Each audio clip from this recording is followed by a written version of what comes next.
15 милиони евра владата инвестирала во Преспа, во патната и комуналната инфраструктура и за подобрување на туристичката понуда. Лидерот на ВМРО ДПМН Никола Груевски истакна дека ова е регион во кој е многу инвестирано во рамки на можностите што ги има владата. Во моментот се работи на реконструкција на водоводот, инвестиција околу 300.000 евра. Инвестирани се доста средства во локални патишта, се работи регионалниот пат Ресен-Буково, Битола-Ресен-Буково, во кој што исто така се инвестираат големи средства.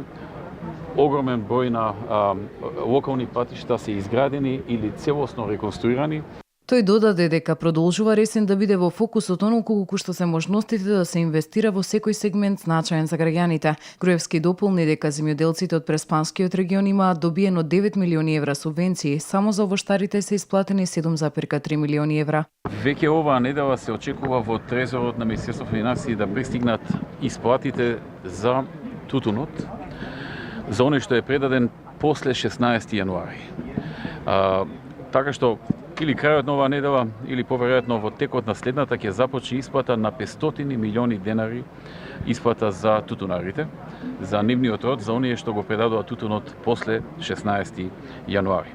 Од декември лани до денес на овоштарите во земјава им се исплатени 4,3 милиони евра.